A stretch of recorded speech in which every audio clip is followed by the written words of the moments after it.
बिस्मिल्लाहिर्रहमानिर्रहीम। अस्सलाम वालेकुम। वालेकुम अस्सलाम। क्या हाल है? Fine. Good. We are going to discuss the water crafts in today's lecture. किन चीज़ों को डिस्कस करने जा रहे हैं? वाटर क्राफ्ट्स को। जैसे एयर क्राफ्ट्स होते हैं वो हवा में चलते हैं, ये वाटर क्राफ्ट्स हैं जो कि पानी के ऊपर चलते हैं। The first one is the ship. Ship is a watercraft which travels over the oceans of the world to carry the passengers and the freight. Yes. यानी वो समंदरों के ऊपर ट्रैवल करता है और जो पैसेंजर्स हैं, जो फ्रीट्स हैं, जो सामान वगैरह है, गुड्स हैं, उन्हें ट्रांसपोर्ट करने में ये हेल्प करता है। आज का हमारा टॉपिक इस चीज़ के बारे में है कि कैसे ये वर्क कैसे करता है। Yes. एक बहुत बड़ा बहरी जहाज इस पानी के ऊपर तैर कैसे लेता है। ओके? Yes. इसमें जो हम प्रिंसिपल डिस्कस करेंगे वो है प्रिंसिपल ऑफ फ्लोटेशन।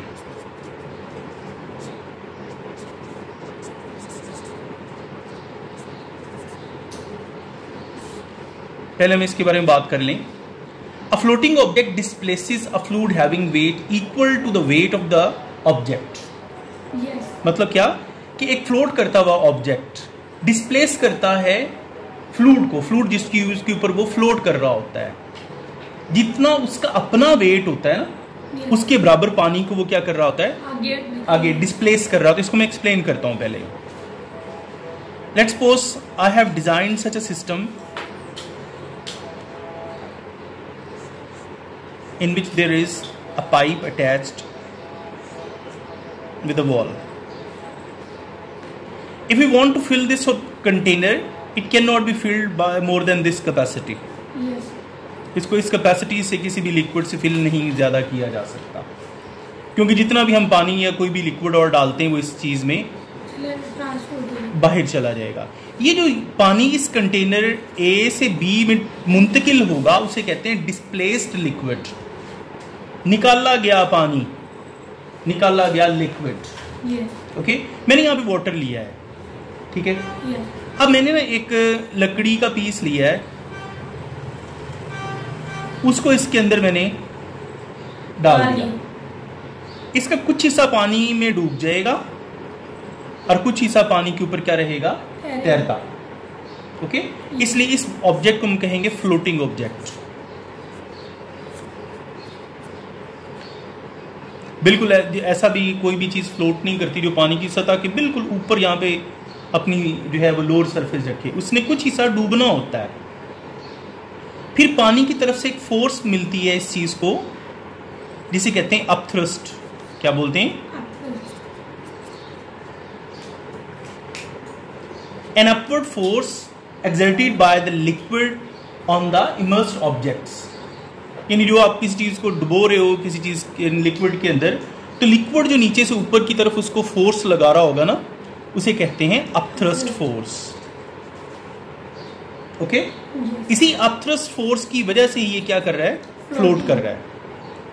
अच्छा, जितना इसका हिस्सा पानी के अंदर डूबा होगा ना, फर्ज करें इतना डूबा है ये, इसके बराबर जो लिक्विड है ना, ये दूसरे कंटेनर में चला जाएगा। यहां से Yes. दूसरे कंटेनर में ये जो लिक्विड यहां गया है ना, इसे कहते हैं डिस्प्लेस्ड लिक्विड। ओके? मैं जरा प्रिंसिपल फ्लोटेशन आपको दोबारा समझा लूं। अ फ्लोटिंग ऑब्जेक्ट, ये वाला floating object displaces a fluid, वो फ्लूइड को क्या कर रहा होता है, डिस्प्लेस कर रहा होता है। A floating object displaces a fluid having weight equal to the weight of the object. यानी जितना इसका अपना वेट होगा, अगर आप जितना ये आप समझ लें कि डूबा हुआ हिस्सा है, Yes. इसका वेट कर लें तो ये जो लिक्विड जो बाहर निकला है, ये दोनों का वेट आपस में क्या होगा, इक्वल। इसे कहते हैं principle of flotation. Okay? Yes. अब ये शिप्स कैसे प्रिंसिपल ऑफ फ्लोटेशन को ओबे करते हैं, इसके बारे में बात करते हैं। Ships are designed in such a way that the surface area will be made greater as compared to their weight, यानी उनका जो सरफेस एरिया है ना वो बहुत बड़ा बना दिया है, उसका वॉल्यूम बढ़ा दिया जाता है, जी सर। यानी नीचे से उसको चौड़ा कर दिया जाता है, ऊपर से उसकी जो सरफेस है वो क्या होती है, थोड़ी सी मतलब तंग होती है। अच्छा, अब ये शिप हो गया, ये इसके ऊपर जो है वो इंस्टॉलेशंस हैं, चाहे वो किसी भी तरह की हैं। अब इसको अपने पानी के अंदर भेजना है, समंदर के अंदर भेजना है, तो समंदर के अंदर ये बिल्कुल यहाँ पे आके टिकेगा नहीं, इसका कुछ हिस्सा पानी के अंदर क्या हो जाएगा, डूब जाएगा। जहां से ये पानी में डूबेगा उतना वो पानी के लेवल को कहाँ ले आएगा, ऊपर ले आएगा। अब जरा देखो, इसकी पानी के सतह के साथ जो लिंक सरफेस है ना वो कितनी है, ये देखें, ये सरफेस सारी पानी के साथ क्या है, लिंक इतनी, ओके। Yes sir. ये जो होगी, पानी इसको क्या लगा रहा होगा, अपथ्रस्ट फोर्स लगा रहा होगा, इसे मजीद नीचे जाने से रोक रहा होगा। तो जितना इसका वॉल्यूम बढ़ाते जाएंगे उतना कांटेक्ट एरिया जो वाटर के साथ है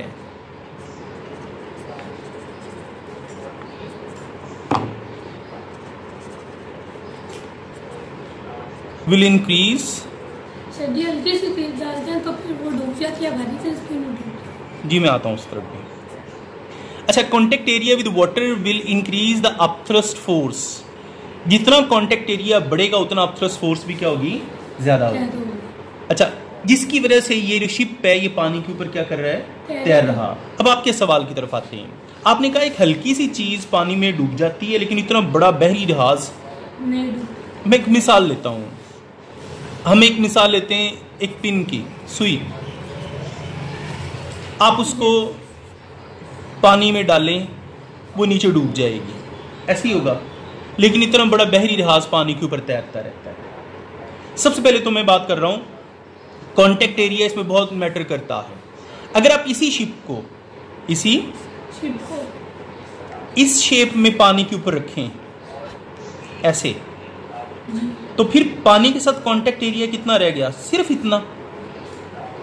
तो उस टाइम इसका वेट जो होगा वो अपथ्रस्ट फोर्स से क्या हो जाएगा, और वो चला जाएगा नीचे, ये हो जाएगा, डूब जाएगा, सिंक हो जाएगा।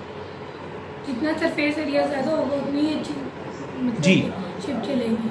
जी बिल्कुल। मैं एक इसी चीज को फिर मैं इस तरफ भी आता हूँ, ये क्यों डूबती है, एक और मिसाल भी देता हूँ। इंसान की अगर बात करें ना, इंसान पानी के ऊपर अल्लाह ताला ने हमारा जिस्म इस तरह बनाया कि इसके अंदर कैविटीज हैं। Yes. तो फेफड़े सबसे बहुत यानी बड़ी कैविटी है कि अगर आप लेट जाएं पानी की सतह के ऊपर, यूं लेट जाएं तो आपका कांटेक्ट एरिया पानी के ऊपर इतना सारा है, ठीक है। Yes. आपको पानी अपथ्रस्ट फोर्स आपके वेट से क्या कर रहा होगा, ज्यादा दे रहा होगा। Yes. यानी इस टाइम आपका जो वेट है इट विल बी लेस और equal than the upthrust force, जिसकी वजह से आप क्या कर रहे होते हैं, स्विम कर रहे होते हैं, ठीक है। Yes. यानी स्विमिंग इस तरह होती है। अगर आप फर्ज करें पानी की सतह के ऊपर यूं खड़े हो जाएं, ठीक है, तो डूब जाएंगे। देखें पानी की सतह पे जब आप खड़े हैं तो कांटेक्ट एरिया सिर्फ आपका इतना है, जिसकी वजह से आपका जो वेट है वो अपथ्रस्ट फोर्स से क्या हो जाएगा, ज्यादा हो जाएगा, आप नीचे चले जाएंगे। सबसे जो मेन सिंकिंग फ्लोटिंग का कॉन्सेप्ट है वो ये चीज है, वेट पे डिपेंड करता है। यानी इधर आप लेटे, मैस आपका उतना है, वेट आपका उतना है, लेकिन आपने पानी के साथ जो कांटेक्ट बढ़ा दिया जिसकी वजह से आप फ्लोट कर गए। यहां पे आप क्या कर रहे हैं, फ्लोट कर रहे हैं। यहां आपने क्या किया, आप खड़े हुए हैं पानी के ऊपर, तो सिर्फ आपके फीट का जो एरिया है वो पानी के कांटेक्ट में है, ठीक है, जिसकी वजह से आप थ्रस्ट फोर्स आपको उतनी अवेल नहीं हो पाए। अब हम बात करते हैं उस सुई की, नीडल की। नीडल का जो वॉल्यूम है उसके मैस की निस्बत इंतहाई कम है, जिसकी वजह से आप किसी भी लिक्विड में उसे डालते हो उसमें डिप हो जाती है।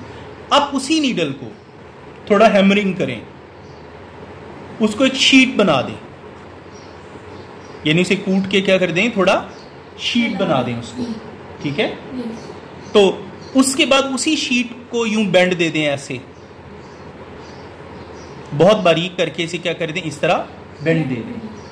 इसके बाद आप इसे पानी के ऊपर रखें तो इसका कांटेक्ट एरिया क्या हो जाएगा, पानी के साथ ज्यादा, जिसकी वजह से ये फ्लोट करेगी। यहां आप वही नीडल, मैस इधर भी उतना है, मैस इधर भी उतना है, लेकिन आपने इसकी शेप चेंज कर दी। इधर वॉल्यूम कम हो गया, इधर वॉल्यूम क्या हो गया, आपने उसको हैमरिंग से उसको शीट में कन्वर्ट कर दिया। इसलिए एक बहुत हल्की चीज को भी पानी के ऊपर तैराया जा सकता है। मैं एक मिसाल देता हूं, पानी की सरफेस के ऊपर ना छोटे छोटे कीड़े भाग रहे होते हैं जी, यानी वो भाग रहे होते हैं उसके ऊपर, जी sir.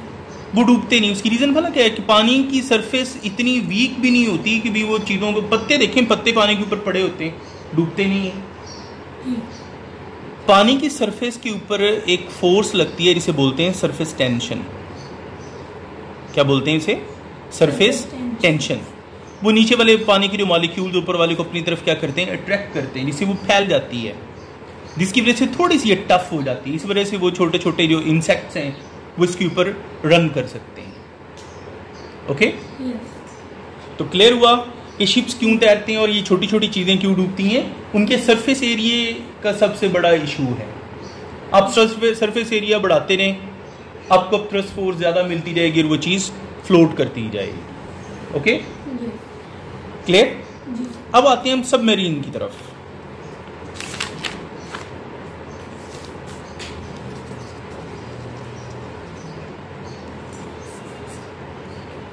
Submarines are also the watercrafts. They operate underwater. यानी पानी की सतह के नीचे काम करते हैं। ठीक है, अच्छा, पहले हम इसके थोड़े से काम की तरफ आते हैं, फिर हम डिस्कशन करेंगे कि आप पाकिस्तान के पास भी कोई ऐसी सबमरीन्स हैं या नहीं।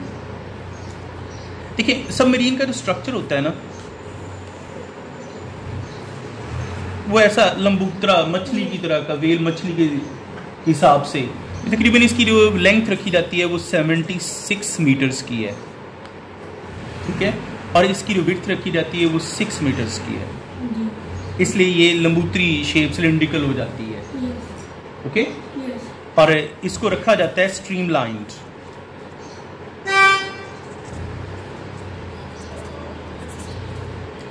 स्ट्रीमलाइन का मतलब है कि आगे से भी बारीक, पीछे से भी बारीक, जैसे मछली की शेप है, ताकि उसे वाटर की तरफ से रेजिस्टेंस कम से कम मिले। It contain tanks. ओके, इसके अंदर मिलिट्री, किसी भी मुल्क की जो ये अगर सबमरीन है तो इसके अंदर मिलिट्री मैन होते हैं, जो आमतौर पे जो है उनकी बहरिया के लोग होते हैं। ओके, नेवी जिसे कहते हैं, नेवल स्टाफ इसके अंदर मौजूद है।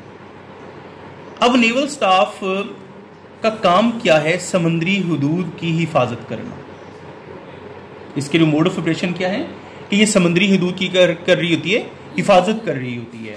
और दूसरे नंबर पे अगर कोई दुश्मन मुल्क का बहरी जहाज आपके पानियों में आ चुका है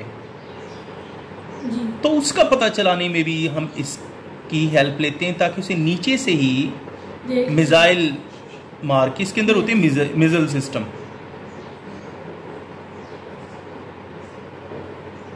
यानी ये क्रूज मिसाइल लगे होते हैं। सर, ये भारी तेज तो पानी के ऊपर चलती है, लेकिन ये तो अंदर चलती है, ये क्यों? जी, इसकी तरफ भी आते हैं। इसके अंदर बड़े पावरफुल किस्म के इंजन्स होते हैं।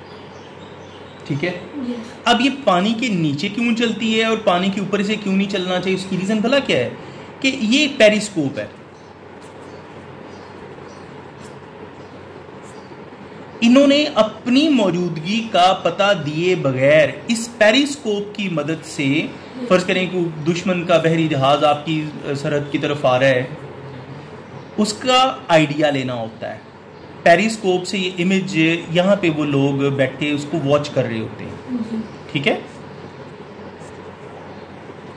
अगर उन्हें लगे कि ये हमारी हुदूद पार कर रहा है तो इसको नीचे से ही मिसाइल क्या कर देते हैं, वो थ्रो कर देते हैं। जब मिसाइल लगता है तो ये दुश्मन की नज़र में आए बगैर उसको तबाह करने के लिए इस्तेमाल हो गया। ठीक है। इसके अंदर पावरफुल किस्म के क्या होते हैं, इंजन्स होते हैं, जो उसको बहुत तेज रफ्तारी से जो है वो मूव करने में भी हेल्प करते हैं, ठीक है। इनकी जो स्पीड होती है ना आमतौर पे 20.5 नॉट्स रखी जाती है, नॉटिकल माइल्स, ओके। यानी काफ़ी स्पीड बेहतर तौर पे ये ऑपरेट कर रहे होते हैं। अच्छा, अब कब इन्होंने पानी के नीचे जाना है, कब इन्होंने पानी के ऊपर आना है, उसका डिपेंडेंस इस बात पे है कि आपके हालात, अगर उन्हें लगे कि भी ये पेरिस्कोप हमें पानी की सतह के ऊपर जो चीज़ें दिखा रही है वो नॉर्मल है, वो पानी की सतह से ऊपर आ जाएंगे। पहले नीचे जाने का कंसेप्ट मैं बताऊंगा, फिर मैं ऊपर आने का। लेट्स सपोज इसने यहाँ पे ये सरफेस के ऊपर मौजूद है ये, ठीक है। अब पानी की सतह के नीचे इसने अगर जाना है तो ये समंदर से जो पानी है वो खींच के अपने टैंकों में डाल देगा। इसके अंदर हैवी ड्यूटी पंप लगे होते हैं, वो इन यानी पानी को समंदर से खींच के टैंकों में डाल देते हैं। टैंक फिल हो गए, उस टाइम इसका जो वेट है अपथ्रस्ट फोर्स से क्या हो जाएगा, ज्यादा, और ये चला जाएगा अंडर वाटर, ओके। अब ये पानी की सतह के नीचे मौजूद हैं यहां पे। अब इसे आना है ऊपर, तो ये पंप जो होते हैं वो 2 वे पंप होते हैं। जैसे आप वॉशिंग मशीन चलाते हैं ना, तो उसमें पहले एक क्लॉकवाइज चक्कर आ रहा होता है, कुछ ही मिनट के बाद वो चक्कर एंटी क्लॉकवाइज हो जाता है। वो जो मोटर होती है वो 2 वे मोटर होती है, जो क्लॉकवाइज भी घुमा सकती है और एंटी क्लॉकवाइज भी घुमा सकती है। तो जब इन्होंने पानी की सतह पे आना होता है तो फिर यही वाला जो पानी है वो इन टैंक यानी पंपों के जरिए क्या कर देते हैं, बाहर निकाल देते हैं।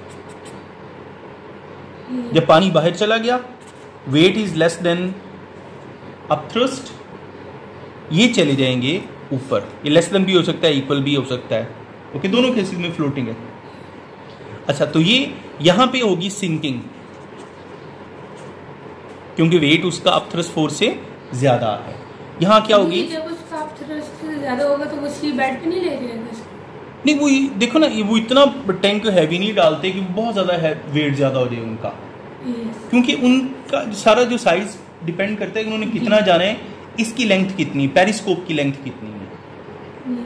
अगर पेरिस्कोप का अपर एंड पानी की सतह के नीचे डूब गया तो फिर उसका काम यूजलेस। इसने हमेशा पानी की सतह की रहना होता है ऊपर, ताकि वो वॉच करे कि यहाँ पे अंदर एक सिस्टम होता है जिसे घुमा सकते हैं, जिधर मर्जी उनको देखना हो वो देख सकते हैं। इवन ऊपर आसमान में जो उड़ रहे होते हैं हवाई जहाज, उनको भी ये देख सकती है, ओके। इसमें उसके मुताबिक इसका एंगल एडजस्टमेंट होती है, ओके बेटा।